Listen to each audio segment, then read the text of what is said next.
My kohlrabi is ripe and perfect and ready to pick. So today's the day. I'm gonna make my kohlrabi salad. I haven't made it for a while.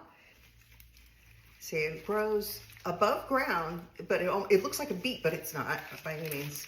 Grows above, this part grows above the roots. See, this is the root mass that came off of here. And then you have all these leaves, which I'm now gonna peel off. This slaw has kohlrabi, of course, that's why it's Kohlrabi slaw. I have apple, and I have cabbage, red onion, and otherwise there's just a nice dressing. I'm gonna start by assembling the dressing, and then we can just put all the ingredients on top and toss it together. So 2 tablespoons of good quality olive oil. I already put the tablespoon of coarse mustard in the bottom of the bowl. This is cider vinegar, citrus herb seasoning. Just gonna whisk this up. Now it's just a matter of a lot of chopping and slicing, so let's do it. Purple on the outside, white on the inside. I don't know if you know.